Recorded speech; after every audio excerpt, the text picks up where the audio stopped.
Welcome everyone to another episode of Lawn Care Skull Sessions. I'm Ben from Catch Pro. Joining me is The bearded lawnsman. and today we've got a special guest. It's our first guest. Who have we got? We have Kory Ballard from Ballard Inc. So thank you very much for joining us, Kory. How are you, mate? Guys, glad to be here. We've been having some fun before, so now that we're recording, we got to clean it up a little bit. Yeah. Well, we'll see about that. Yeah. Actually, before we get into our topics, I wanted to ask you something, and pretty much what I wanted to ask you is, where the fuck are our Darwin grips? You know, I got some more coming. I'm going to ship you. I've got 3,200 of them showing up, I think, this week. I'm going to ship you finally. So we've been out since April, and then we got them back in stock, and we ripped through a couple thousand of them in 2 weeks. And I probably shouldn't say this on a podcast, but maybe not everybody will see it. But there is couple more improvements coming, because we've had it, as we've talked, we've had a little bit of issue with that bias. I like the new design where we can tighten it, but it's slipping a little bit there. So, but I'm going to get you some shit, Ben, so you can get your guys taken care of. But when we get this version 6.0, we're going to test it like crazy, because we got to get it. Just a couple small tweaks will make that thing, it's already a great piece. It's a great tool. A couple small improvements make it better. Well, we're about to head into our summertime, so we can, like the old school Willy Wonka with the golden tickets? That's what the Darwin grips are like here. People are like, where can I get one? And, all of this stuff. So we did a live just before we came on with you, and the first question was, when are the Darwin grips turning up? So, is it one of your sellers? What's that? Is it one of your biggest sellers? It's up there. I mean, it's we move a lot of them. I wouldn't say it's our best seller, but it's certainly good. It would have been interesting to see this how many we would have sold had we had them. We didn't have them through the entire summer, so that certainly hurt us. Something we're doing for 2022 is, man, we're just ordering massive amounts of product, because I'm really trying to mitigate this running out of product stuff. So something I typically would maybe get 2,000 of, I'm getting 5,000 or whatever the numbers are, just because it's hard to sell product, and people are like, hey man, it'd be cool if you had product. I'm like, no shit. Like, I would love, blades have been out of place. A lot of our blades have been out of stock, especially on the popular sizes. And the Easy Gate's been out of stock all year.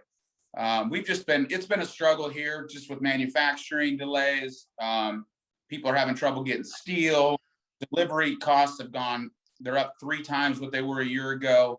horrible. Yeah. Are you seeing improvements as the year goes on? Not really. I think it's going for a while. Shipping costs, I did just get a notification this morning that some costs are going down a little bit. But yeah, I don't know, man. I think it's going to be a tough run for the next 12 to 18 months, probably still. But what we're trying to do on our end is just stock up with massive amounts of product. I don't have a lot of room, which is challenging, but that's been probably the biggest hurdle. And then a lot of cost increases, which is everything from groceries to fuel to equipment. So everything's going up, which is, I just had a couple posts, and I know your guys is a little different over there, but McDonald's is paying $21 an hour to start. Chick-fil-A is paying $19 an hour to start. I mean, the cost of labor is just skyrocketing right now, because, we can't get good, people are tough to find, and man, they're getting expensive. Yeah, I mean, we always kind of, because we're, naturally a little bit behind you guys. So whatever, manufacturing and supply issues you guys are going through, it eventually trickles down to us. And in this case at the moment, brands like Hustler, Skag, all the top brands, we can't get enough mowers. Yeah. So with all of the COVID stuff going on, you've got people working in cafes and all sorts of shit. They're starting up lawn mowing businesses, and right. The whole industry is booming, and there's just not enough equipment. You can't, like we've got hundreds of Skags on back order. Even just your typical Honda 216, people are waiting months to get a hold of one, just to start their businesses, never mind getting a ZTR. So it's definitely... Yeah, Yeah, same deal here, man. They're out. Our local dealership is out of John Deere's. We ordered some trucks. They're telling us that our trucks are going to be next May before we get them. I mean, it's everything. So I've been telling people, if you're looking at new equipment, you better get on the ball, because if you're going to wait for us, we're going into winter. So if you're thinking about some new equipment for spring, you better be getting on the ball, because stuff's just not available. I saw a guy post on one of the social media pages, maybe even Stripe Life or something, and said, my local dealers won't give me a demo stand-up. I didn't respond because I didn't want to, but I wanted to say, dude, they don't have extra mowers just to give out as demos. Yeah. I just bought the new Skag FFC 30. We've got that down here. We've got that down here as a test unit. Yeah. Yeah, bought one. So because we got blades coming forward, I want to use the wheel locker on it as well. And I called the guy and I said, hey, how much is the price for, like, hey, so you don't have to sit on it all winter? He gave me the price and I said, what's the discount? He goes, hey, bud, there's no discount. I'm like, oh, give me a few $100 off. He's like, I can't even get them. So there's no negotiating whatsoever on equipment, because they don't need to give me that. They can't sell them. They can't get them, I know, yeah. I think pre-orders just Australia wide now. You just have to pre-order whatever you want. Yeah, you have pretty to be much. So far in advance. Yeah. So. Just quickly, before we get too far into everything, what we'll do for the Australian audience is, do you want to let everyone know which state you're living in, and just a brief overview of Perficut, but we're going to probably focus a little bit more on Ballard products, but just so that everyone can get their head around it, you got like 3 sites with Perficut? Yeah, so we're in Des Moines, Iowa, right in the middle of the U.S., so we're a full-service lawn, landscape, snow removal, ice company. We do everything, mainly commercial. Do everything from cutting grass, lawn treatments, land construction. So that's installation of landscape, irrigation. We got a floral division, and then we also do a lot of snow and ice management's our biggest division. So we do the most snow and ice. That's our largest division. So we have 3 locations.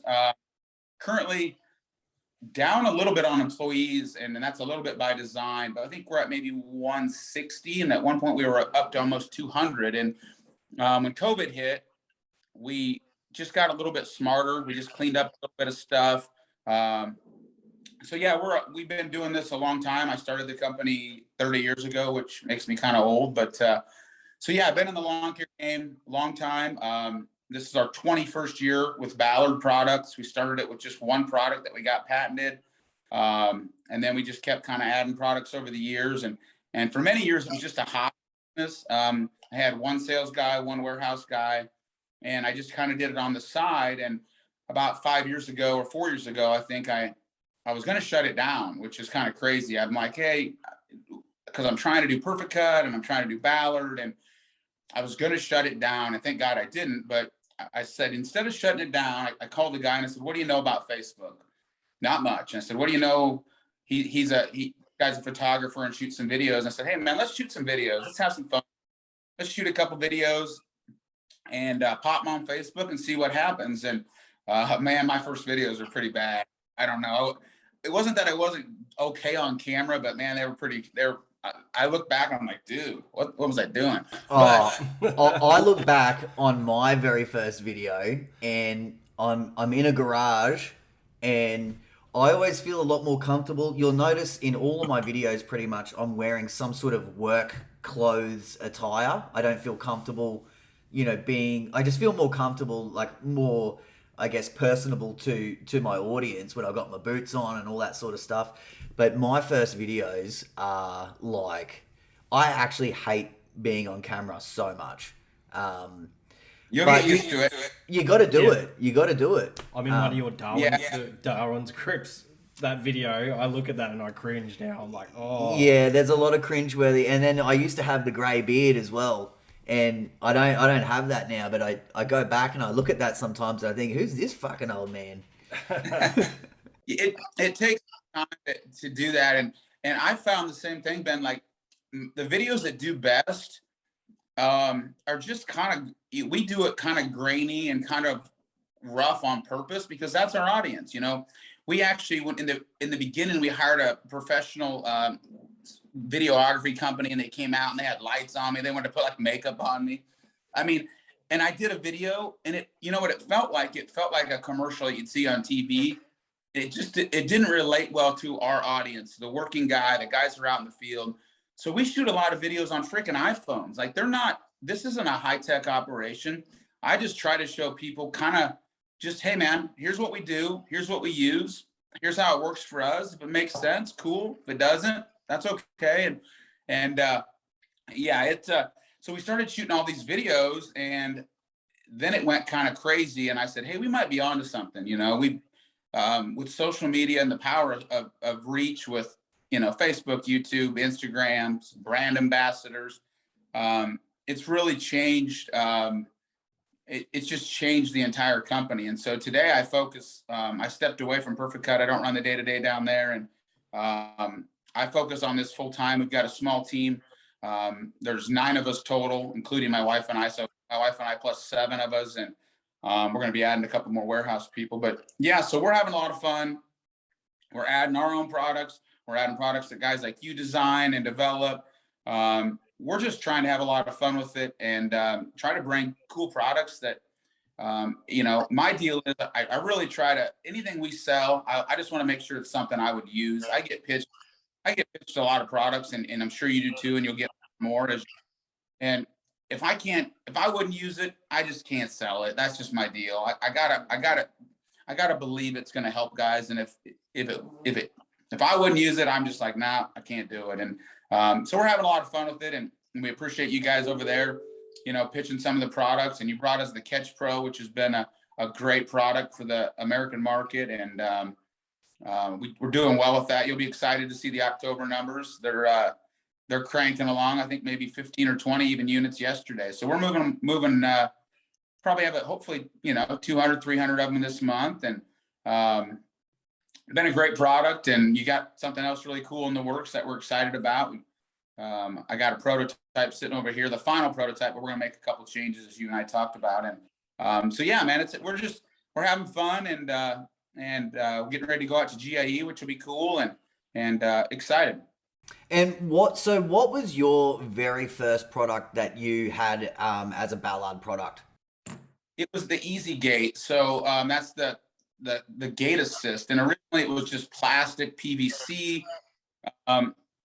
And my dad was working with me, and he was laid off. He's a tire builder, and he was laid off, and he was lifting these heavy gates. And, man, there's got to be a better way. And he made that Easy Gate, and we got using it. And I'm like, shit, I think we could sell these. So we went to GIE and with no booth, and we just looked around, and nobody had anything like it out there. And the next year, I got the product patented, and I started going to a bunch of trade shows. This was pre-social media, guys. So this was 1999 and 2000. And so the only way we could sell products was to go to all these trade shows. So I built this little demo trailer, and I drug it around the US. And then we'd have to advertise in magazines, pay like $3,500 for an ad to go in a magazine. And then the second product was the Super Jack. We were lifting our mowers up. We built the jack, and so it just kind of started from there. And so at that time, though, when you first had like the Easy Gate, maybe when the Super Jack came along, how big was Perficut then? Was it a pretty big, like, were you self-sustaining? Yeah, like, were you in that?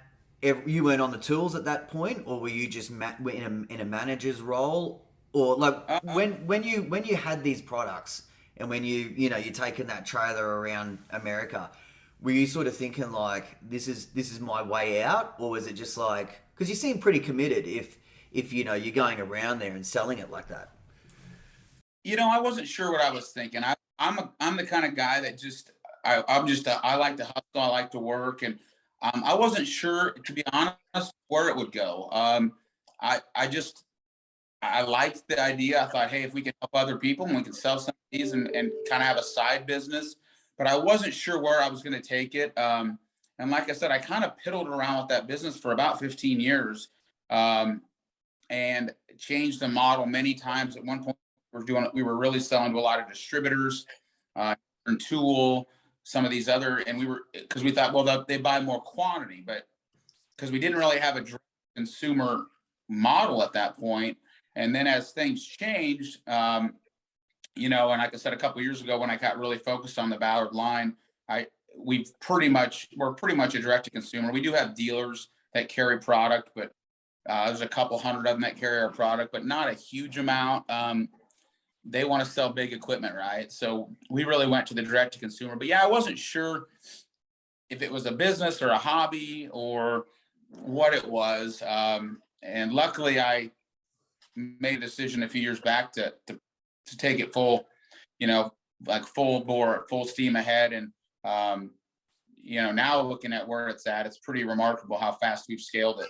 So really looking at it, in terms of our business relationship, we've probably been affiliated for the better part of 2 years. Knowing what you've just said then, I probably got in at the right time, eh? Absolutely. It was, you know, and nobody's really doing what we're doing in the US. I mean, there's certainly Amazon, obviously you can get products, and there's a few other people selling products, but nobody's really doing what we're doing here. And I don't know if anyone's doing what you're doing there. And, you know, I'm surprised nobody's really tried to knock us off. I've had a lot of people say, man, I could do the same thing you're doing. I'm like, get going, you know, get your warehouse. Mate, you would not believe the amount of people that I've got my own dealers, right? My own mower dealers ringing up Equipment Defender, and I know people are contacting you. Yeah.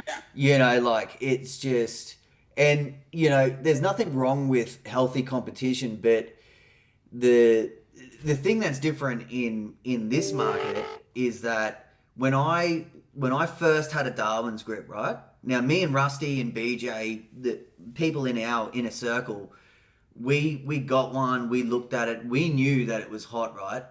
But you've got some of these products and you're showing them to people, and people are literally like, what the fuck is that? Yeah, we've got nothing like that in Australia. We've got no aftermarket parts. You know, they're all really like special to, like we've got all your, you can get your Donaldson filter extension kits and all that, but not aftermarket parts that make your life easier. Like the Darwin's grip and the ACS and stuff like that. You know, like we even still get asked all the time, like the people that are onto it and understand it, you know, like they can relate. But so many people, and it's the dealerships that it gets me the most. They're like, why would you have an advanced chute system? And you're like, why the fuck not? Yeah, why wouldn't you? Like, yeah. You know what I mean? It's just crazy. Yeah, they're just kind of cool. I think, you know, over here, a lot of the dealerships, they're dying, first off, because they're not keeping up with the times.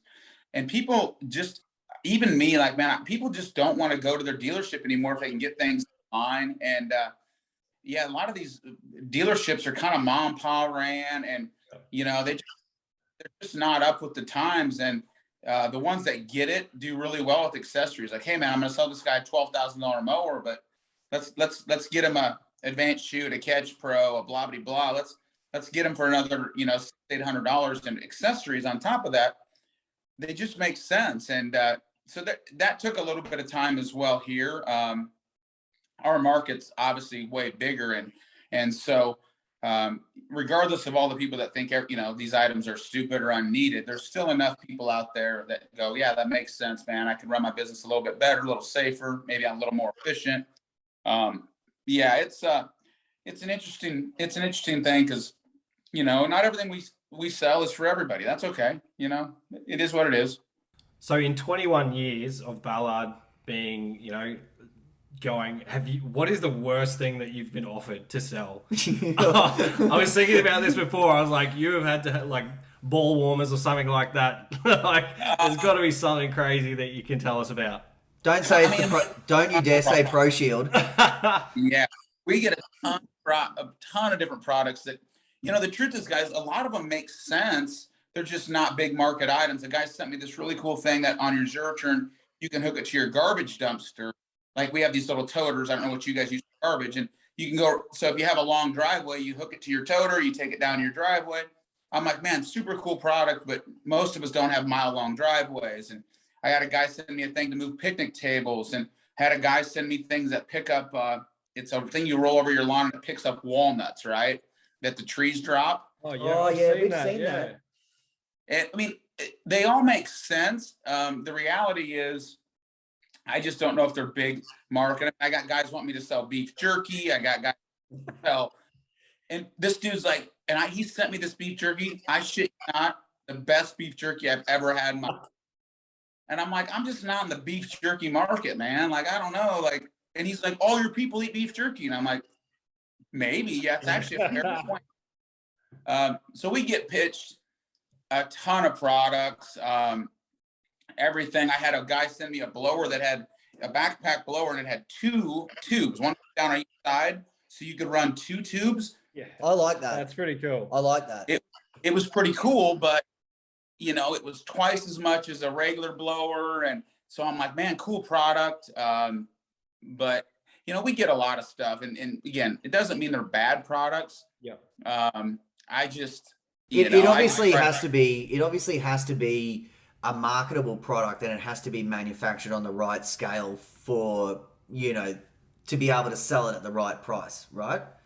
Yeah, and most of the time, people have ideas and not products. And my wife calls me a dream crusher, because I'm really honest with people when they send me products, and I say, hey man, I just don't see it. They've got ideas, and they're like, how much will you pay me for this? I'm like, well, dude, I'll pay you nothing, first off, because that's an idea, and it's, hey, I think mowers should run on water. Cool, man.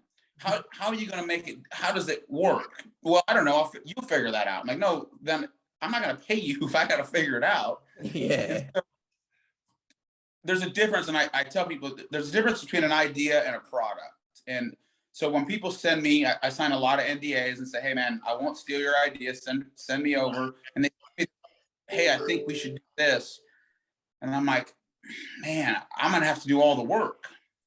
So big difference. And so I say, how about this? You get a product, you get a prototype, you get one that works, and then send me, and let me take a look at it, and I'll see what I think. And so the big difference between an idea and a product is, Ben, it takes a lot of work to get it to actually function, and then you got to manufacture it. You got to be able to warehouse it. You got to be able to market it. You got to be able to warranty it. You got to be able to sell it. There's a little more to it. So when guys say, like, I can do the same thing you're doing, Kory, I get that a ton. I can make videos. Well, go get your fucking warehouse and get your forklift and get all your guys and get going. No problem with that. And yeah. Well, while we're on that topic, do you want to? Because I mean, look, I got to be honest. In my market, people are mostly reasonably supportive. You do, you get a few smart asses here and there. Most people aren't attacking me personally, so it's I'm certainly not on the level that you're on the level of, but I do see on, a lot of these social media sites, you've got such a bad name for snatching up products and just putting the Ballard name on it. But just so that, we can catch everyone up to speed, let's take the Catch Pro, for example. Whilst it's known that I designed it and that, you took that product on, they don't really understand how much you have to go through to be able to get that product into the American market, right?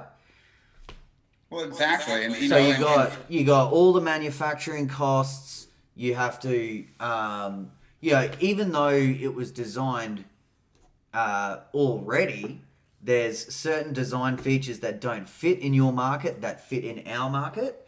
There's you got all the different brackets.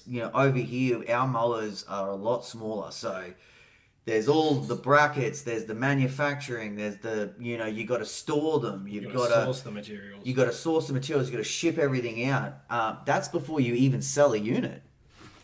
Or advertise it.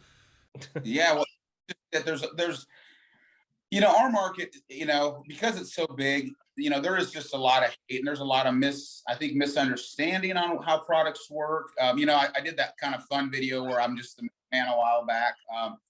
My point was, first off, we're about 50-50 products that we develop and then products that we distribute and for other people. And, but it's funny, people will be like, I'm just going to go to my dealership and get it direct. And I'm like, but your dealer doesn't make that, right? Like when you go buy a Skag at the dealer, you don't make those in the back, or when you go to the dealer and you pick up your 2-cycle oil or you pick up blades or some new belts, everybody's kind of the middleman. And so we had some fun with that. And I don't know what the hate in our market is.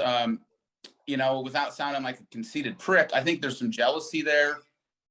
Um, I would have named it something different. The only thing I don't like is Ballard being my name. It seems to be that they attack me personally and not the product or the brand. Like, Can it's can like, you imagine if can you imagine if I use my last name? I can't even say your last. But you know, that's what I don't like. I don't mind if you say, hey man, I got the advanced shoot and it's a piece of shit. Okay. But one of the other things people don't realize, you know, I took the advanced shoot on in 2008 when they had no sales. They had 0 sales. You know, so you're right. It's somebody else's design. They manufacture it, but we made that product legit. We helped them make changes to it. We added the extended handle. I mean, even the products that we sell for other people, just like your Catch Pro, we've made probably 3 or 4 different changes to it that we thought made it a better product for our market, where we listen to, if they say, hey man, I don't like this, we listen. We just got our stainless steel brackets in on Friday. So all of our mower brackets are now stainless steel because some of the aluminum were bendy. So, but yeah, the one issue I hate most is just the personal attacks. You know, it's like, and I'm like, dude, if you don't, I don't know, I don't understand it. Like, if you don't like it, just don't buy it. No big deal. Like, there's tons of stuff out there. You know, I don't go on Dodge's website and tell them I don't like Dodge pickups. I just don't buy one. No big deal. You know, it ain't it. But there's a lot of personal attacks. You know, but it's getting better, I think. But then occasionally I'll see one, I'll just get destroyed. And the truth is, it's probably like 500 people that just hate me, and the same 500, you know, people that are pissed, they bark the loudest. Yeah. Oh yeah, You know, definitely. It's always that minority. Yeah, I just saw a thing that, you know, people that are unhappy are 7 times more likely to give you a bad review than anybody that is happy. So that's just how it goes, unfortunately. And we're just going to keep doing what we do and try to, you know, try to offer good products. And not everything we have is perfect, but we try to warranty shit even when it's the customer's fault. You know, I just had a guy today. He's got a Catch Pro, the top's all bent, something happened to it. I'm just going to send him a new panel. No big deal. I know he did it. No big deal. I'll just send him a new panel. He'll be happy. He won't go and bash me on social media. But yeah, I would have named it something different, because the personal attacks are what get me. Or they'll attack my wife. I'm like, what's she got to do with it? Oh, that's You know? so. Oh, mate, that's a huge. I mean, we're pretty loose over here. I mean, you guys. I think with the social media, you guys are way more ruthless. Yeah. But yeah, if anyone here was to say something about my missos, I'd be in the car. Did you just say plural? Missos? I would literally be, because that's not fair. No. You know what I mean? To me, that's not fair. At the end of the day, guys, it has nothing to do with me and everything to do with them. I really believe that. You know, people that are living a good life and are happy in their own lives, they're not out there bashing other people. I think it's unfortunate, but it's kind of just when you put yourself out there like we do. And I was just looking at some stats this weekend, and you know, we're getting you know, Facebook, we're getting 2.5, 3 million views a month. You know, we're hitting a lot of people, and it's easy for some guy to sit in his mom's basement and just keyboard warrior, you know, and talk shit. And I don't mind the fun stuff, like, hey, your shirt's too tight. I don't care about that. That's fine. Actually, where's your Benny Hoover shirt? I should have worn it. God damn it. It fits this time too. Hey. Yeah, so Josh, we know what size fits. One thing I was going to say, something that's completely different about, say, your audience compared to mine, is you've got people calling you out for, you know, products that might not be yours or whatever. And I've got people emailing me saying, hey, on the equipment defender racks, next time, can you weld something here or can you do something there? And I'm thinking like, man, I don't make these things, eh? So it's like, it's completely different. It blows my mind. Can you custom make my rack? I don't have like to sell one rack? No, man. Yeah. It's tough. It's what it is though. I just take it for what it is, and you know, 80%, 90% of the feedback we get's good. The 10, 15% of haters, that's just when you put yourself out there, it just kind of comes with the territory. And but the reality is, man, I do the same shit, man. I've cut a lot of grass, I've landscaped, I've pruned, I've pushed a lot of snow. Like I'm in the field. I mean, not as much anymore, obviously, but I've done the work. I'm not just a guy out there hawking products I don't know anything about. So, I try to just be straightforward and honest. Like, dude, when somebody tells me the advanced shoot's a piece of shit, I'm like, guys, I have one on every single mower, and I have since 2008. When you tell me it doesn't work, that's just not true. Yeah. Like, well, that was going to be yeah. that was going to be one of my next questions. You mentioned that you stepped out of the day-to-day of the Perficut, but what is, just for everyone out there, like, what is a typical day for Kory? Like, is your involvement in Perficut, is it just like you delegate everything now? Or you still keep your sort of ear to the street there and have a little bit of, a say of what goes on? Or are you just mostly Ballard? What's a typical day for Kory Ballard? Well, as far as Perficut goes, now we know. Just wait. We know you wake up at 4:30 and you go pump those 24-inch pythons. Get him out. I worked out at 4:00 this morning, but I've already done. So is BJ. I get up super, and I get up early, and but as far as Perficut goes, I've got a business partner there. When I stepped away, we made him president. He's incredible. I trust him. I've got a great CFO. I got a great COO. I mean, I've got a company of our size. We've got incredible people in place. We pay them well. I trust them. And that's ultimately should be everybody's goal when they're building a company is you should put people in place. If you don't trust them, you got the wrong people, first off. But so I go to a weekly meeting every Tuesday with our strategy team, and we talk about high level stuff. But I just got a lot of great people in place that I trust. Do you interact with any of the guys in the field? Like, do they know you, or is it like, absolutely.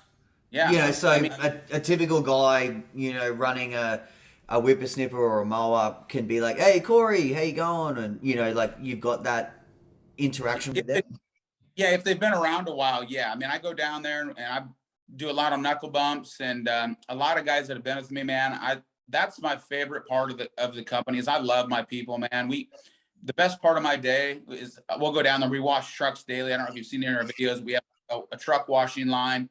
And I'll go down there about once a week or every other week. And man, I just love talking to our people. I don't know everybody. I don't know a lot of the new hires. But when we start a new guy, they watch an orientation video, and it's me talking about, I kind of tell the Perficut story, because when they put that shirt on, I want them to know who we are, what we believe in, what our core values are, how long we've been doing this, what we believe in. I want them to feel like they're a part of something special. And, so they don't all know me anymore, which is kind of weird. Like I go to the safety meeting, we have a monthly safety meeting, and there'll be like 150 people there.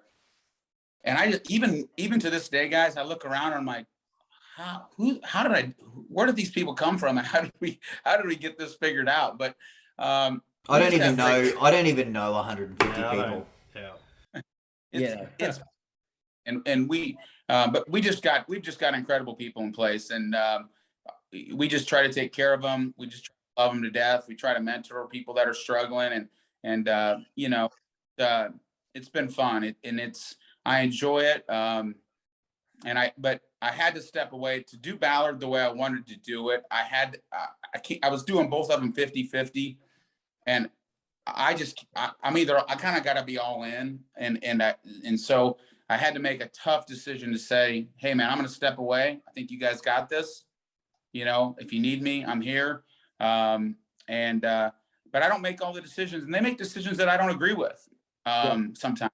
But I'm okay with that. As long as they don't hurt our company, that's okay. I mean, but I've got a business partner that I trust. We've been together for a long time. He started as an employee, and I worked him through a lot of different phases. He bought in.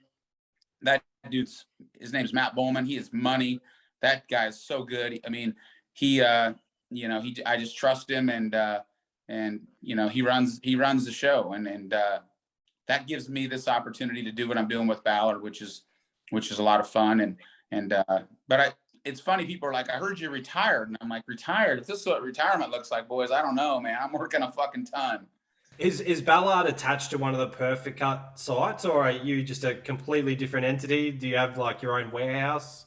Yeah, so we're about a mile away. Isn't bad. Okay. So I'm really close to our offices here in Des Moines, our headquarters. But it's completely separated, completely different ownership, completely different everything. It wasn't until about 3 years ago we were running a warehouse out of one of my Perficut buildings, and so it's completely separate. Is it And far away from where you actually live as well, or? about 15, 20 minutes. Because for us with Catch Pro, we still run everything out of our house. Obviously, it's a lot smaller, but it gives me the flexibility to, if we've got production runs, because I build all of our Catch Pros, I can build like crazy, and depending, because I still go out and cut grass, I can come back, I can build. Sometimes I stop, we have dinner, bath the kids, and then I come back and I continue building. And in the morning, Vicky is, she's making the girls breakfast and she's picking orders and packing orders. And that's kind of how we run it. And we love doing it like that. If I had a warehouse, I reckon I would be there like 16 hours a day, because, like at the moment, I've just got the flexibility. I can stop and I can go and do something else if I have to, family-wise. Sure. What's your family work-life balance? Obviously, you work with Lindsay, but with the kids, and obviously there's school things that you need to attend to. Obviously, it's got to be pretty hectic, right? Motorcycle trips. Yeah. Yeah. You know what? I've been doing a lot less motorcycle trips, and because I've just been busy and I started racing. I'm having like a midlife crisis, so I started racing these outlaw cage carts. But actually, go-kart racing is kind of big over there too. I see I'm on some pages where there's a lot of racing over in Australia, which and New Zealand too. I see, but yeah, my wife handles. Luckily, my wife's a grinder. She works. This spring, she was working 75, 80 hours a week, and we got her now. She's got two or three people underneath her now that are helping. But, I don't have a great balance. I'm the kind of guy that I put in a lot. I just keep working like crazy. I don't know why, but I have this weird fear that at any moment it could all be taken away from me, which is weird because I know it really can't be.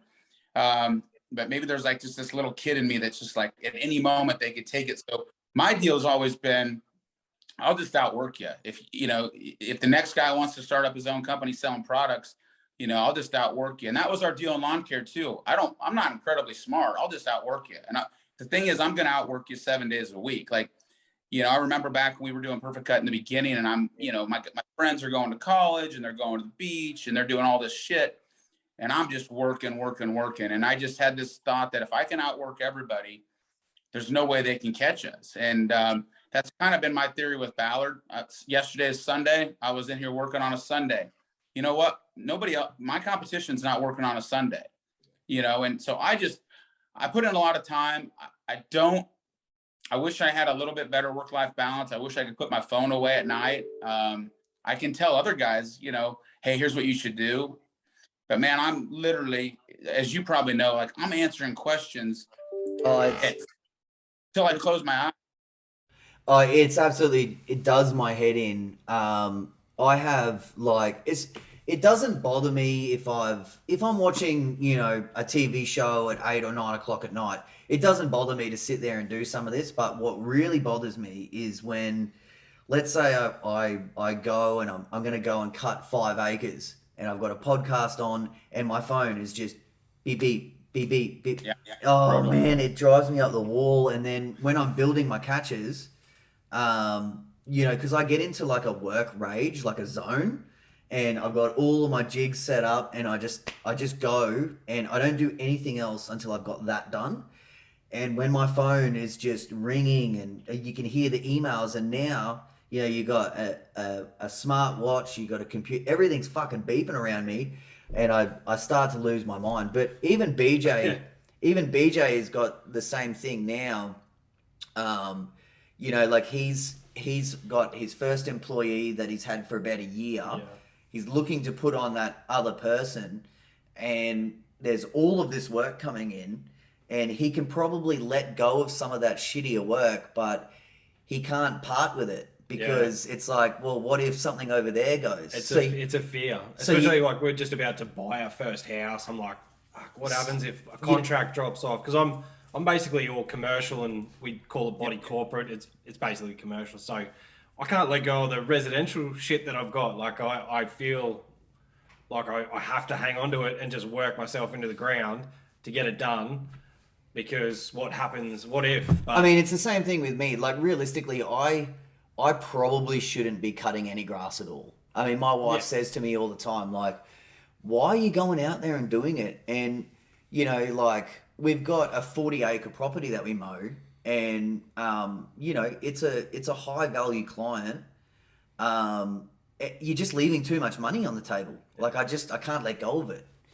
Yeah, it's a balance. You know, BJ, I was thinking too, you know, that's a fear that we all have. And, you know, we had to let go. We just let go a bunch of snow clients. A couple years ago, we let go 60 maintenance accounts. But it's like, it's hard. It's so hard to let clients go, because what if we lose this one, or what if that one? Most of the time I've found in my experience that it's the best thing we've ever done. Learning to say no to clients that don't make sense, getting rid of the shitty accounts that don't pay is enough.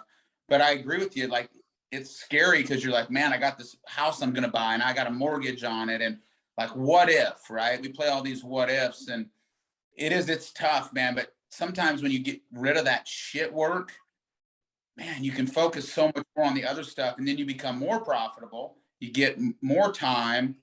But it's hard. It's so hard. I mean, especially when you work so hard to get those accounts in the beginning, and they kept you. And they were loyal. They were all loyal people that sort of stuck with me for a long time. And my work has just evolved, and they're still sort of like, you know, not the most regular, but they're just such lovely people. I'm thinking more of an emotional attachment than a financial gain sort of thing. It is a hard thing. I actually listened to one of your podcasts with Brian. I think it was last week, and I'm like, nah, that's it. I'm ringing this guy. I had a guy that was on the hook. He was keen to come on board. He works for a big company, and he wanted to be taken care of like he was in a small company, but he needed that big company security. So I kind of rang him, and then I was thinking about the work that I had. I'm like, oh geez, it really isn't the best work for me to throw someone else on. And yeah, I got real hyped when I listened to your podcast. I was like, yeah, let's fucking do this. And then I thought about it. I was like, oh, what happens if they're like, oh, nah, it's too dry. We don't need you. Like, we've had some horrible weather. We've had, the last 2 years have been great, but the last 2 years have been really good. But before that, we were hosing the grass before we mowed because you were kicking up so much dust and you were getting complaints. That's how dry it was. Yeah. It was horrible. That was right when I started up Catch Pro, and it was really awful. But then it was right around the time that we got the deal with you.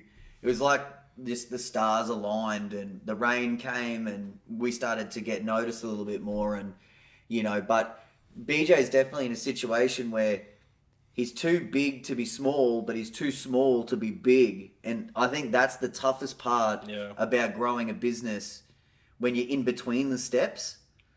I'm very much in between those steps now with Catch Pro. Like, we don't have anywhere left to put products in our house, but we could never afford a warehouse. Don't say never. Don't say never. You can afford it. You just got to keep growing. You just got to take that leap of faith sometimes. And it's tough when you're growing a business. That's that toughest part, when you're like, you're big enough that you need the work, big enough that BJ needs that second, third, fourth guy. You're big enough that you maybe need that admin person, maybe part-time, full-time. You get in those weird growth spots where it's tough. And then once you get there, you're good, but it's such, and we've had that happen at a lot of stages where we got to X dollars and it was perfect and we're profitable. And then we grew to the next step, and now we need a bigger building, but we can't quite afford it. And then we have 2 years we're not profitable. As long as we have a plan and a game plan. I'm kind of old school, so I write shit down. Where are we today? Where do we want to be? What's it going to take to get there? And what roadblocks are in my way? And I just kind of write it down. And I'm like, okay, if I can do this, this, and this, we can get here. I got to create this much revenue at this much margin. And, but it's business is scary, man. It's tough. And we don't ever, it's so hard to get rid of clients. And, there's two theories. You can get rid of them, or you can just raise the prices until they get rid of you, which is kind of a shitty, I don't love that process. We've done that. So we did that. We said, we had these 50 accounts that we don't love. Let's raise the rates by 20%. Maybe we'll keep 30 of them. Now, at least we don't love them, but they're pretty profitable. They make sense. Yeah. And so you start kind of raising your prices, and you kind of just, the shittier ones kind of fall off, or the ones that don't recognize your value. And at least if you're going to do those properties, you say, hey, I don't love that property, but I make good money doing it. And everybody gets in those weird phases where you need that guy, and you have to pay him X dollars, but you're not sure if you can afford him. And then what do you do during the slow months? And it's, well, see, it's weird. Like, I mean, you mentioned before about the snow removal. Now that is completely foreign to us. I've never even seen snow. I'm an awesome snowboarder. I just got to say, but we don't have snow where we live. Yeah. Right. But quite often, because it gets so hot here and our winters are pretty mild, quite often we actually still make more money in the winter because we're doing all of our big garden cleanups. We're pruning all of the shrubs back, remulching, doing all of sort of small landscaping jobs. So quite often, guys in our situation, we make more money in the winter because when we get into our maintenance runs, you can only work at a certain speed or efficiency. Eventually you get to a point where you can't go any faster, or you can't be any more efficient. Yeah. But in the winter time, you can go into these, to these houses, and you can, rip their whole yard apart and charge $10,000 for, a couple of days work. So, I don't know. Do you guys is it like that over there, or is it just like, is there a season where you get to, because that's what's weird. You guys have actual seasons. Over here, it's just hot. It's just fucking hot or dry. Yeah. The leaves fucking fall all the time. And in the summertime, we get like these crazy storms, and you can like literally watch the grass grow. It's crazy.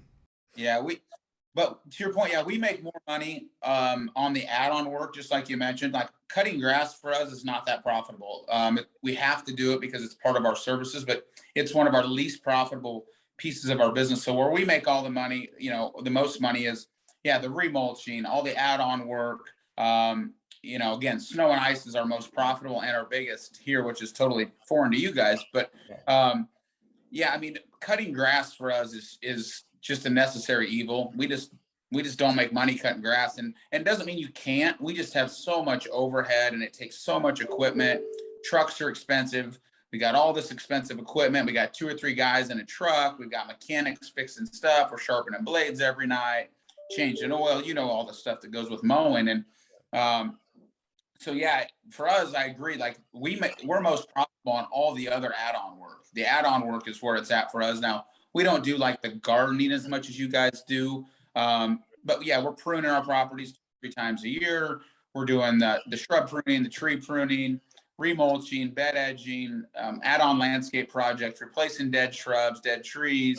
We do a lot of floral. So a lot of our commercial places, we're planting flowers, and we're doing 3 change outs a year. So we're changing flowers out 3 times a year. Then we're watering them. So I mean, it's just a different market, but it's totally different. Yeah. Like you wouldn't believe this. Like it's been a while, but you may have seen a video that I sent you, and it's like a 12-acre retirement village, and it is just hedges everywhere.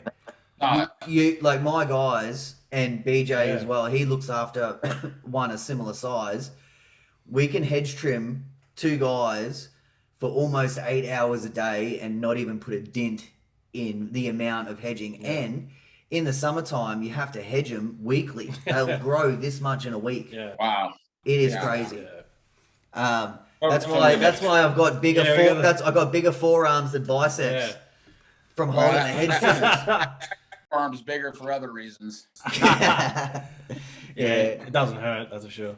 That's his first one. So, okay. So, what I think we might pivot away from this and let's talk about the GIE because I mean, we have been talking about coming, but because the whole fucking world is crashing down, we can't leave our country. But you're heading to GIE tomorrow?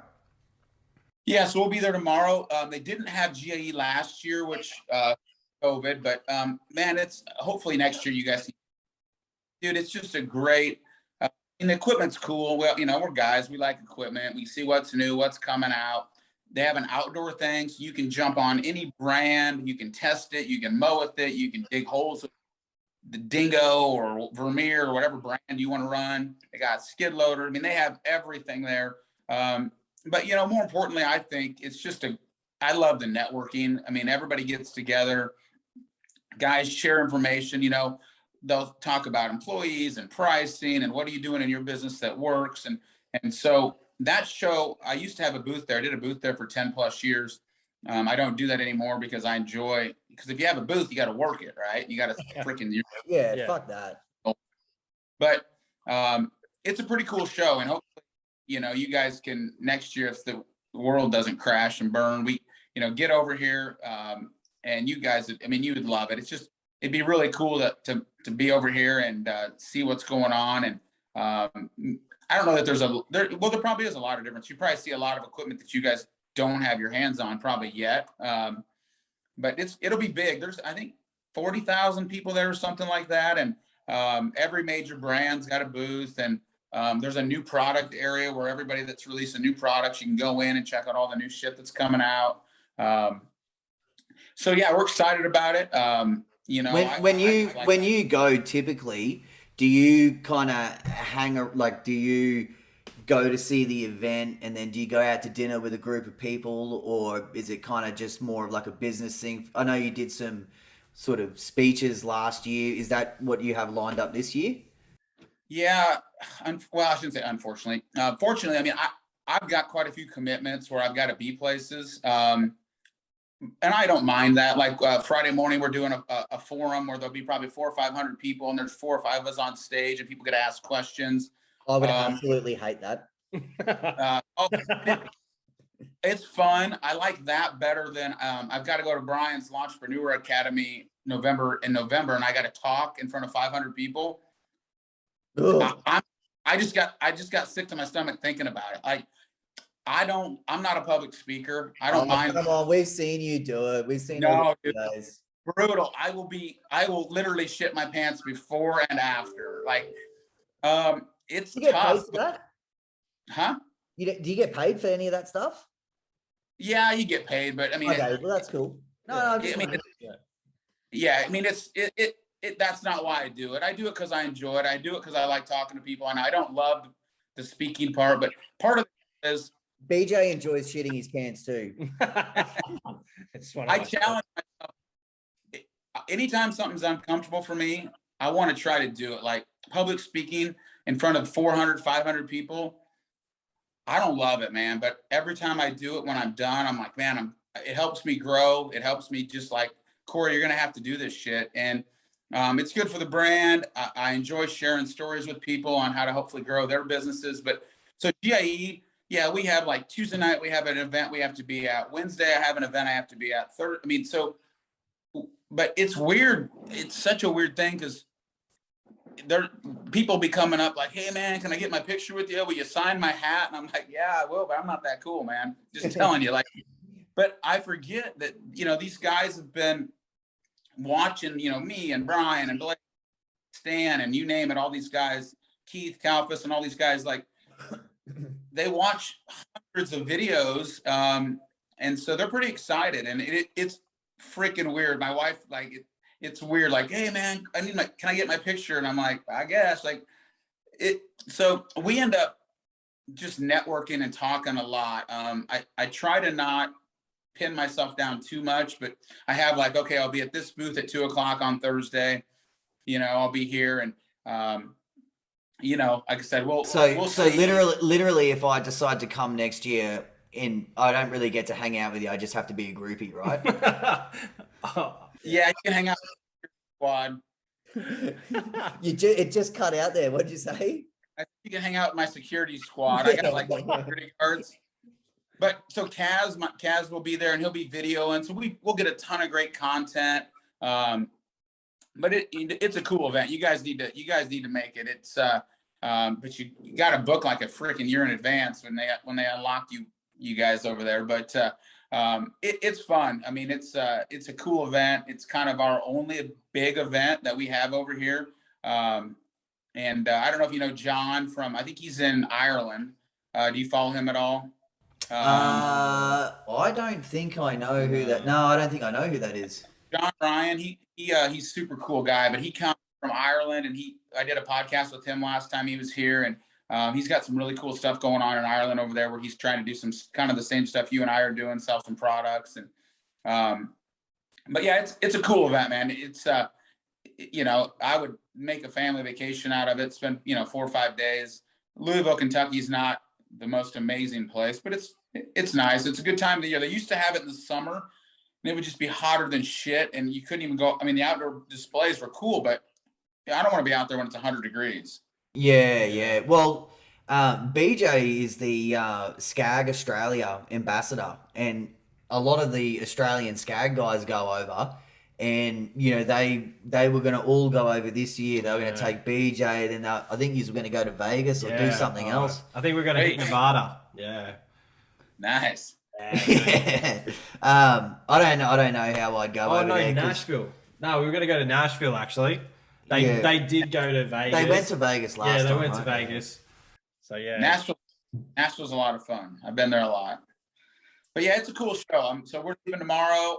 We go to Tuesday through Friday. But again, I don't have a booth. Guys are like, why don't you have a booth? I'm like, for me to do a booth, I got to do one indoor, outdoor. You'd probably spend 20-25 grand setting it up right. You got to bring your team of people to work it. With social media and all the stuff we have going on, we don't really need a booth to be there. Just get a body double. Yeah, get a body double. Just get a body double and drop some new products at GIE. Josh has got a shaved head. Yeah. Send Josh over. No, yeah. If I could just get somebody else to do my deal, that'd be perfect. I could just hang out, but it's fun again, and I get a chance to network with a lot of people, and it's good for the brand. And we'll see if we get attacked by any haters. I don't know. Maybe we'll get a fist fight or something fun. Yeah, that'd be crazy to see, because we're probably next week we're going to do a whole GIE episode once all the footage drops. Hopefully it drops when we can get enough content together.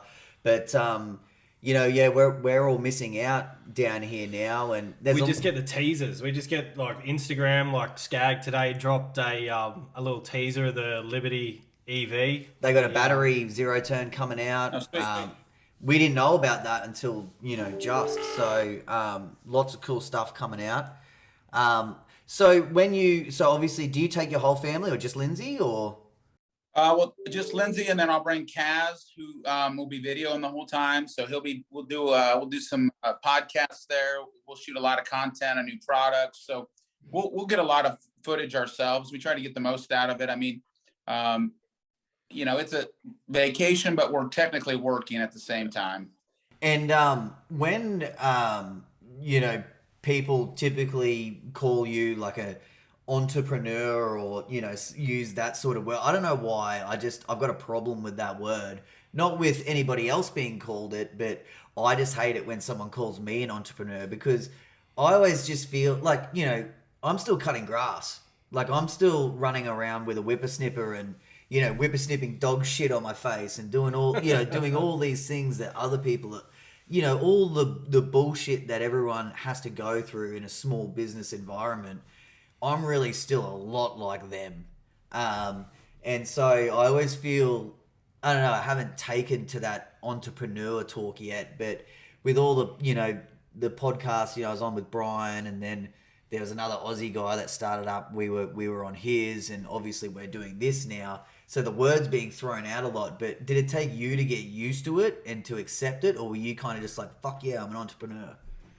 Well, yeah, I mean, I've been called a lot worse. So, you know, I mean, but you are, Ben, and that's, we all are. All three of us are. And, that is what it is. I've never worked for anybody else in my entire life. So, Well, I'm unemployable. I'm literally unemployable. No, I mean, this either works or I'm living on a bridge. I mean, that's just all there is to it. I mean, but yeah, that doesn't bother me much. Again, that part it's true. And so that doesn't bother me at all. It is a little weird though when people come up and they're super stoked. We had even a gal came in here last week and she's like, "Oh my God, I follow you. Like, can I meet you?" And it's that part gets a little awkward. Like, and she's, "Can't believe," and I'm like, "I'm not that awesome." Like, but again, was she good looking? Huh? Was she good looking? Yeah, if she's listening, yeah. Yeah, On the spot. none of that, nothing like that happens to me. People look at me and sort of cross the road, so. Yeah. You put out some stuff that's a little different, buddy. I'll tell you a funny story that happened to me, right? So when we're working, we collect a lot of green waste. We catch a lot of grass. Like we hardly ever side throw the grass, right? So we collect a lot of grass. The palm trees, they drop lots of palm fronds. We have to take them away. So I was at my local tip where at the dump where we just dump the stuff, right? And I've got a trailer with, Ballard stickers. We've got dry wraps, equipment defender, all the stuff that we sell, I use, right? So I'm at the tip and I'm unloading all my stuff and it's as hot as anything. And a car pulls up and I was just getting ready to leave. A car pulls up and just blocks me like this. And I sort of sat there and I was thinking like, I'm sure that they'll move. And eventually, after a couple of seconds, I just kind of put up my hands. I was like, what the fuck? And someone gets out and they're like, "Hey, you're Ben from Catch Pro. How are you, mate?" And I'm thinking like, I can't be like this anymore. And it just blew my mind that he's like, he recognized me and he wanted to, come and talk to me and have a look at all the stuff on the trailer. And and now I'm driving around town and I got people beeping their horn. They're like, "Benny!" And I'm like driving. I'm thinking like, who's yelling at me? That part's kind of fun. It's weird. Like we were last week. I was in Wisconsin. I went up to a race in Wisconsin, which about 6 hours from here. And I'm up there, and this guy walks up and he's like, "Are you Kory Ballard?" I'm like, "Yeah." And he's like, "Holy shit! I follow all your stuff." I was in Vegas, coffee line at 4:30 in the morning. I'm over because I don't drink. He's drunk, but I'm in the coffee line, and this dude's like, "Are you Kory Ballard?" I'm like, "Yeah." And he's like, "Oh my God." He goes and grabs all his friends. So that part is kind of weird. Like, no matter where I go, my wife and I were riding our motorcycle in Arkansas, 12 hours from here. And a guy pulls up next to me, rolls down his window. I'm like, fuck, he's going to talk shit. He's like, "I follow all your stuff. You're awesome." And I'm like, so it's weird. It's a weird ego play and I just always try to be kind and nice and have fun with it. But it is, and it's that's got to be a lot more rewarding than someone on social media saying like, "Hey, this was shit," or why would someone buy that? That's got to be the upside is when you get a stranger coming up and saying like, "Hey, it's so great to see you. Total respect for what you're doing." Yeah, that part's fun. I enjoy that part of it, and it makes it all worthwhile. So that's why I try to let the haters just kind of roll off. And I'd be lying if I said it didn't bother me, because again, I don't mind if they don't like something, but the personal attacks are a little tough. But there's 330 million people in the U.S. We can't please them all. It is what it is. Yep. Hey, so back to GIE, you do know that I do some weird shit. Who am I going to get along with out of all the influencers? Like, is there anyone loose? Is there anyone loose like BJ over there? Like, would any of them get naked in the middle of the show and start doing something? And if I get Ballard tattooed next to my knife and fork on my bum, will you pay me to run through the GIE naked? Absolutely, and I'll pay for the tattoo, and I'll pay you to run through. Or maybe I'll wear something. Maybe I'll wear a G-banger or something like that. You know those like mankinis things? Yeah, He's got one. of course he does. Yeah. And like we did a live thing and people like tell BJ to put that mankini on and me and Josh are sitting here like, no, we don't want it. It's funny. The only reason I actually started any social media things was because Ben and I have been friends forever. We're actually family now through marriage, but We got married, yeah. Yeah, we're married. Hey, whatever works for you guys.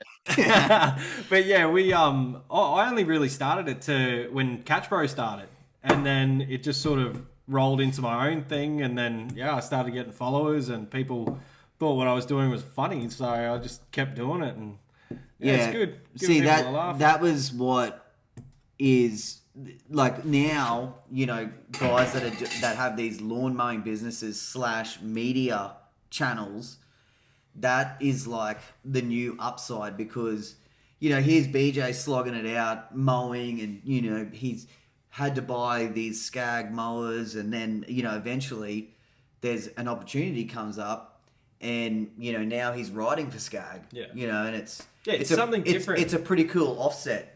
It just brings I don't really have an outside hobby, and I get home and I throw my videos together or I throw some photos up, and that's kind of my hobby now. Like I'm totally invested in the bearded lawnsman, and it's worked. It's been a good experience, and I hope it goes. I hope I get a free ticket to GIE. I'll cover your tickets. I told Ben I would cover it a couple years ago. I can't remember. I don't think you could make it at the time, but this. Well, we were starving back then. Like even if you paid for the ticket, it was so far out of reach. Yeah. Just with my girls were a lot younger back then, and it was Catch Pro we hadn't hit that big boom yet. Whereas pretty much once COVID hit, there was it just turned. I mean, the amount of Catch Pros, like you couldn't keep up. Nice. So it's just like a big boom. Well, that's good. I mean, it's good to see what you're doing over there and getting some success. And you'll have to make a decision at some point whether the lawn care makes sense for you or not. And hopefully you can get to the point where you're not doing that, and the accessory side can provide a good life. And social media is a lot of fun. And if you do it right, as you can see, a lot of guys in the US, they're monetizing it at a pretty good level. And whether it just be through brand stuff or getting paid to do videos, there's the social media thing's freaking crazy. And I don't know what the next phase of it is. We, guys like Brian, and there's a lot of them, but man, what they've done is it's pretty crazy. And they work their ass off. Brian, you got to think about 3 podcasts. He drops 3 podcasts a week. He's got YouTube, Facebook, Instagram, his forums, his Launchpreneur. I mean, you can knock the guy all you want, but that dude freaking works. Oh man, total respect to Brian. I mean, one thing about Brian, I said this to him when we did the podcast ourselves. He's so personable. Like when you watch his videos, you're sort of captured by how normal he is. He's another one of those people who is just like you, me, him, and it's easy to watch. Yep. And, like you can tell by the videos and the podcasts and all of that stuff. I mean, that you are put like when we're mowing a lawn and we're like, all right, let's get this shot or let's, do this edge. You got to think you do that a couple of times a day and you've already added a couple of hours to your day. Then you got to go home and edit the shit. That's another reason why it's hard to let go of my residential customers, because if I just am only on my commercial customers, I've only got like a handful of customers and all my content is just on those sites. At least with the residentials, I get something different. There's different mowing styles, some mulch, some catch, and I get to highlight products and different mowers. But it's got my villages really, I get so much content out of them, which is handy. So it's hard to stop in video during the day though. You're right. To do it right, it takes time, and you got to shoot B-roll and you got to shoot, and it takes time. And, again, Brian and those guys are out. I mean, I don't know. Brian's shooting constantly. I mean, it's, and Sean, the amount of Spencer drops a YouTube video every day. And I was talking to Sean, and I mean, every day o'clock, he sits down and does a YouTube video every single day. And I'm like, man, that's a big commitment. So these guys that are doing it, and they're doing it successfully, man, they're committed to it. That's the thing that we've done on social media. If you watch any of our social medias, we don't put a Facebook video up every once in a while. And every single day at 4:30 a.m. a Facebook video drops. Every single day at 4:30 an Instagram video drops. Every day at noon an Instagram video drops. Like, we do it 7 days a week. Yeah. 365, and we're committed to it. And a lot of these guys, they'll post, and then 3 weeks goes by and they post, and 2 weeks goes by. There's just no consistency, and oh man, Josh is always like, I'll be, out working or something, and he'll be like, hey, we need a shot of this, and I'm thinking in my head like, fucking, do I have to? Or, and he's like, oh, it'd be great if we could get you a shot going under those bushes, or, just doing something. And I'm just like, oh man, and I know how it wears you down, because you got a job to do. Yeah. Yeah. And you got to make it look good. Like, whatever it is that you're filming, you got to make it look good. Otherwise, it's a waste of time. You got to do it again. And a lot of the videos that we do are like a straight shoot. If Josh and I discuss, it's the same with the podcast here. Yeah. If we discuss too much stuff, it's a lot better when it's freestyle. If we have like intro, a middle, sort of like a arc to the end, summarizing, that's pretty much all we go off. And we get there eventually after the sidebar a little bit, but we get there eventually. Even like I did a video, we did a Skag shirt giveaway to everyone who owns a Skag on one of our the LMCA page. There's like 3,000 members, and I did it in my undies. I did it in orange. You should send it to him afterwards. Yeah, I don't know. Yeah, I might. He can handle it. I did it in my undies, and it came up. I reckon I did about 13.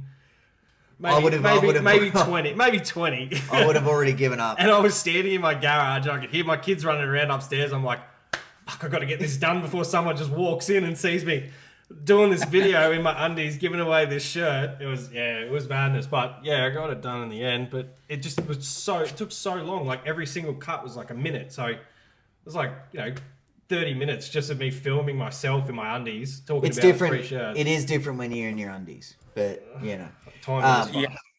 I'm not going there. I mean, I don't think I'm doing any videos in my undies anytime soon. I think you should. You've got the body for it. I definitely don't. That's what makes it so good. People didn't want shirts. I love it. You just don't care. I wish I didn't care. I'm too vain that I can't do it. Look, as soon as I got married, I was like, I'm off the market. Like, what's going to happen? What's the worst that could happen? We're probably going a little bit longer than I wanted to, but I did want to ask you a couple of things. So, we're going to get to some Aussie slang very shortly. Before we get there, a serious question about the people out there. So, I know a lot of people come to me personally and they say, hey Ben, we know that, you're not working on the tools full time anymore. I can't wait to be like you where I don't have to work. But can you explain to everyone that when you're in a situation like that, you're actually working a lot harder, and it's not just, do you ever, pack your bag for the day and go fuck off on your motorcycle all day? It's not like that, is it? No, man, it's not. I mean, we are constantly, to be honest, I'm working harder now than ever, but I'm also doing what I enjoy, and I think that's so important, man. If you're doing something you don't enjoy, man, that's tough. If you're praying for Fridays and hating Mondays, that's fun. So we're working harder than ever, and we're constantly. There's so much more that goes into it that you probably figured out, Ben. When people see us drop new products, and I got some really cool stuff coming, I'm excited about, but man, it takes sometimes 6 months to a year from the time that we have an idea or a product to really get it to market. And I don't think people get that or see all that work. So man, we're working like crazy. It is funny. I get people all the time that, must be nice. And I'm like, must be nice. What, I'm working a crazy amount of hours. And I don't do it for the money. I've never done any of this for the money. If you do the right thing, the money kind of takes care of itself. But I am you know, doing it for the money. yeah, but if you do the right thing, man, the money takes care of itself. I promise you. And but there are times when, you know, even my wife this spring was working, I mean, 7 days a week, crazy amount of hours, and she's sitting at the kitchen table on her laptop doing customer service, and she just got tears running down her face. I'm like, "What's going on, babe?" And she's like, "This isn't worth it." She's like, "I don't care about the money. This is fucking madness." You know, and so I said, "Okay, what do we got to do to fix the problem?" And I had to take some action and hire some more people. And you know, because when you're growing a business, there's always those tough part we talked about earlier.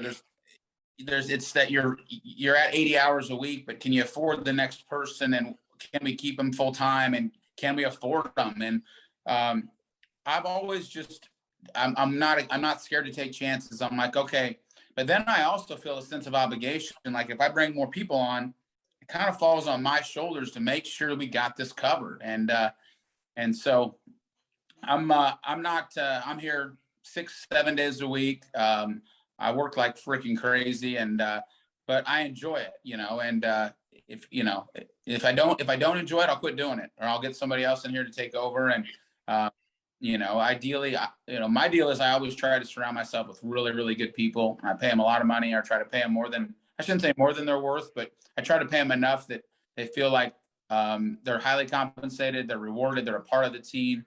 And if you take good care of your people, man, it just makes my life so much better. I hired a guy just recently named Colton, who's taken a ton off my plate. He's handling a lot of the customer service.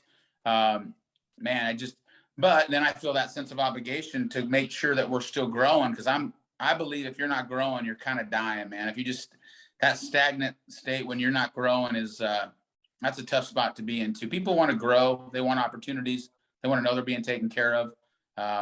So that's what we're working on.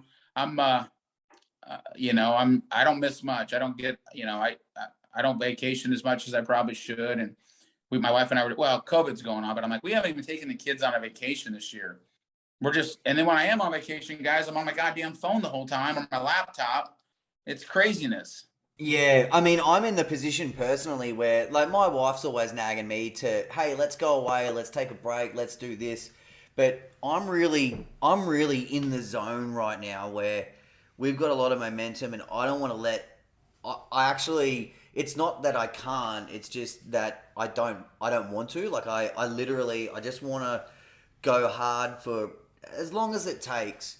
And then I did say that, I didn't want to develop any more products, but I found myself working on 2 or 3 right now, and they're both things that I believe in. I want to get them out there. I do want to be able to relax a little bit. The only thing that's ever made me think twice is when, we've been at a certain part of the day, and one of my daughters comes up to me and says, "Oh, hey Dad, are you busy right now?" And that's like, that never used to happen before. It was, my kids never addressed me like that. And that was the only time where I thought, shit, I think I probably just need to spend a little bit of time, even if it's just an hour, just playing with the kids in the yard. And, when they go to bed, I can get back into it if it's just brainstorming or networking and stuff. But, really, to break it down, just because you're not on the tools, or just because you're not doing those things, doesn't mean that you're not working twice as hard as that other person. Yeah, well, one of the things you'll find too, Ben, I think that I've found is I get rewarded when we drop in a product that does well. It's almost like an addiction. Like, I want to see if the next one will do well. So it almost becomes like more fun to see if we can, so then I start getting more excited about, because when we're not dropping anything new, I just get kind of bored. So if I'm not working on something new, I'm just bored. So it's fun for me. And I think you'll see this as you start dropping new products. Like, when you design something and it's your idea and then it works, you're like, shit, I want to do another one. At least for me, I'm like, I love seeing, like, the day we drop and orders start coming in, and I'm like, yes, I knew that would work. That's fun for me. I like, it's kind of like reassurance that, this product's going to work. And we've had a few duds. I mean, we've got a few things right now that I think need to be improved on. And we've got a few duds that I've dropped, and I'm like, man, I thought this was super cool, and nobody else really they don't love it, And I'm like, okay, well, we'll go back to the drawing board and It was like that. It was actually like that with this podcast. Like BJ really wanted to do it, and I just didn't really know. And I was like, let's give it a crack. But if it sucks and people don't like it, I'm out. And I mean, we've been really lucky. People enjoy the banter and stuff like that. We've had a lot of support. But it's now that because we were never going to have guests either. And what are we, 4th or 5th episode in? It's like, hell yeah, let's get a guest. Now we got people that are saying like, hey, I want to be on the show, and so it's huge. It's actually really cool. There's not much like this here in Australia for the lawn care community. Nah, there's nothing like this here. You wouldn't believe the amount of Australians that listen to yours and Brian's podcast. Yeah, like I can see it on our deal that we get we have a huge following in Australia. It's pretty crazy. Yeah, I don't know about huge, but I can see where the listens are coming from. Like our last episode, it's all from me promoting you. I believe that we had like 4,600 downloads, and I could see like 800 of them were from Australia, and I'm like 800. That's pretty good. I don't know who they are, but I'm like, that's pretty awesome. Yeah. So let's get ready to put a bow on this out, because you know what? It's almost midnight here, which means I'm going to be absolute. I'm going to be absolute rat shit tomorrow. BJ's up at 5:30, or maybe even 5. I don't know. But hey, let's do some Aussie slang. What do we got for him? Servo straight away. Okay, do you know what a servo is? A what? A servo. All right, just think about it. Let's put it in context for him. Hey, I'm just ducking out to the servo. No clue. It's a service station. It's a gas station. Gas station. Servo. Okay, makes sense. Servo. Got it. What else have we got for him? Oh, we got... We're not going to drop the C-bomb. We're just going to leave that. What about a... like a whippy? What do you reckon? Yeah, for sure. Like a whippy. Whippersnipper. Is it that same as a whippersnapper? No, little kids. No, a whippersnipper. That's a trimmer. I figured that out. The whippersnipper. I heard you say that on Brian's podcast, and I've heard you say that a couple times. I'm like, whippersnipper. Is that what you guys call it there? Always? Always. That is literally like, I mean, when it's advertised in a shop, it's not called a whippersnipper. But literally everyone, it's like, hey, what whippy are you running? It's just literally a whippersnipper. Whippersnipper. Yeah, we don't call it that here, but I like it. I'm going to try to work that into something coming up. Well, I do actually think it's catching on. So what about a thong? Yeah, what about a thong? A thong? Are you wearing a thong? I'm a commando. Okay, BJ is wearing thongs right now. I'm wearing thongs. Oh, thongs like flip-flops? Yeah. Flip-flops. That's the ones. Yeah, I know. I thought you meant like a thong, like fucking. Yeah. What'd you call it? Your bulge? I thought you meant like a thong for your bulge. The boulder holder. So we just call a thong a G-string. Okay, well, a thong here. Or a G. Yeah, thong. Yeah, thongs are flip-flops. I get that one. I haven't heard anybody use that term in 30 years, but I got it. I would never ever say flip-flops. So really? I'll tell you one thing that is funny. Like, my kids watch a lot of American YouTube content, and they used to watch Dora and all this shit, right? And they would. It was just hilarious. They'd say, "Hey, Dad, can we have some candy?" And like, we don't call it that. We would say like, "Hey, do you want to have a lolly or something?" Yeah. And they're like, "Hey, can we have a soda?" And whereas here it's just called soft drink.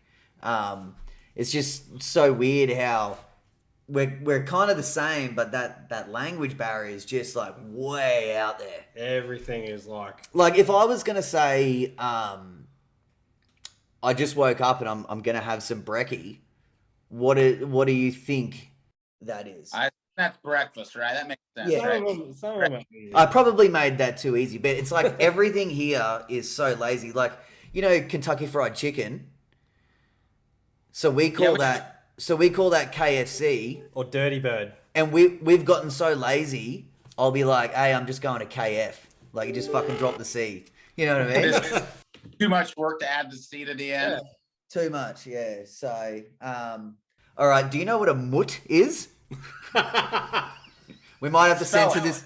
We might have to censor this one out. No, a mutt is a dirty vagina. Spell that so I can use that later to my buddies. I don't know how to spell it. He's got a pen. MOOT. That'll do. Like, Yeah. MOOT, mutt. That's great. I'm gonna use that. I'm gonna say my buddies in Australia said that fucking broad has got. Never mind. I gotta quit. A dirty mutt. I like it. I know we don't like saying the word, but have you ever heard the phrase "see you next Tuesday"? I've heard the phrase. I'm not sure. Just take the first letter out of each. Oh, yeah. Got it. Yeah. I'm slow. I'm a little slow, boys.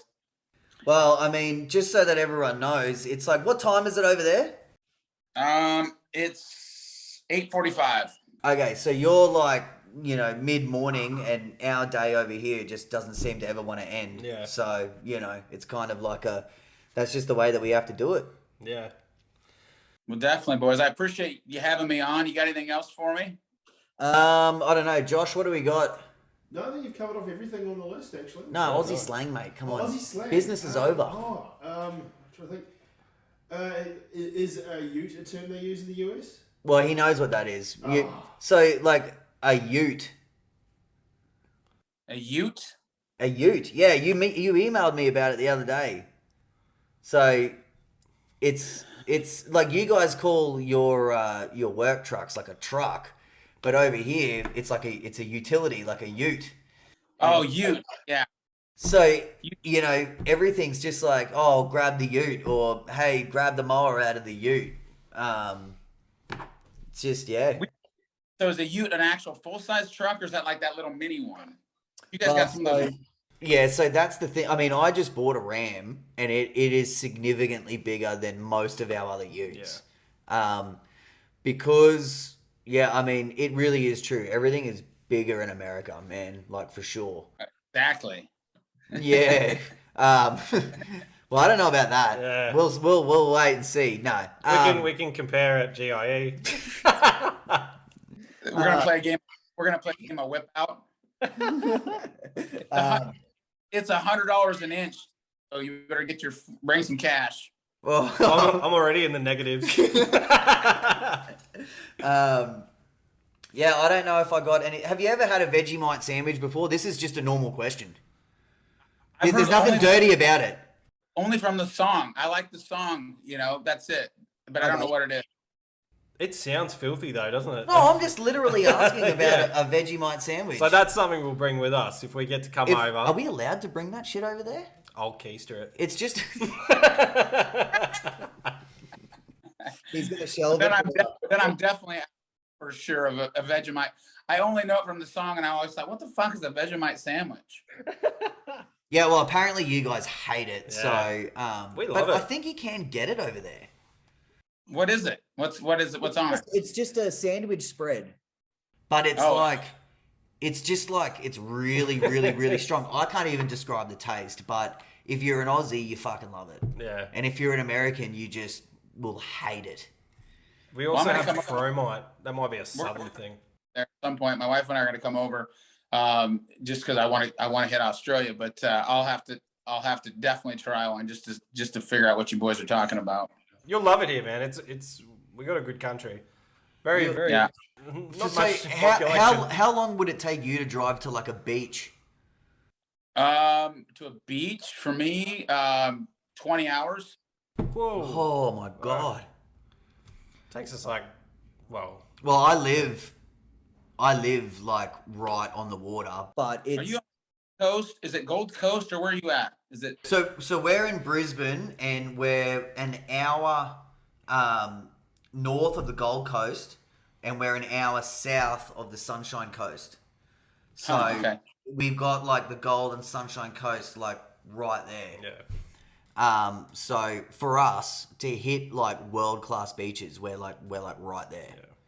Nice. And nice. also, Yeah. we've got an island like Yeah, just I think I've tried to show you before, but I actually have a car over there, and we just catch like a little ferry, and then you're kind of in like a normal town, and the water's all right, and you get across the ocean, and you're in this beautiful paradise. It's amazing. Yeah. So, Well, between the snakes, the spiders, the sharks, I don't know, man. actually, it was one thing. Quick little sidebar before we go. It was one thing it wasn't on my list, but when you guys are out, mowing and just in your everyday job, whether it's summer or winter, is there like lizards and snakes and wildlife that you have to be careful of? Not in our region. If you're down in like Florida, other places, there's stuff there, but where we're at, nothing.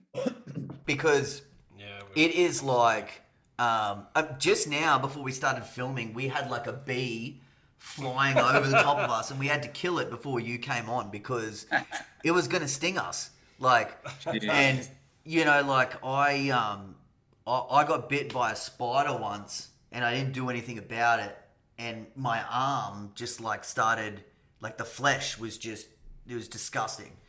And so many snakes. Wasps are huge here. Wasps. As soon as it gets a little bit dry, they're just everywhere. I don't think so, boys. I don't think so. I'm not a snakes and that. You had a spider, I think you sent me one time. I'm like, no fucking way. Yeah, the spiders are like full on. Yeah. Like if you're not cool with spiders, like they're not all like super venomous, but you just don't want them on you. Like we have to, like there would be certain parts of Australia where you can't put your shoes on until you've checked them for spiders. Oh my God. I can do snakes all day. Throw a spider at me and I'll piss in my pants. I hate spiders, man. I can pick up a snake, but yeah. All right, well, I reckon it's time to put a bow on this. Yeah, I hope man. everyone enjoyed the episode. Kory, thank you so much for thank you, man. Thank you for taking the time out to touch base with you. Let's show everyone that this big community that we're building, and get a little bit of an American Australian connection going. It's really great. We've got more products that we're going to bring in from you eventually, and maybe I can send another one your way. We'll see how we go. And, Absolutely. Let's do it. Be great to get to the GIE one day and everyone can meet. I think we're going to bring like a whole crew with us. Yeah. A whole crew of small businesses. Nice. Get a whole crew of guys and gals and have some fun. But yeah, guys, I appreciate you having me on, and we'll touch base soon. Awesome, man. Thank you so much. Thank you very much. Bye.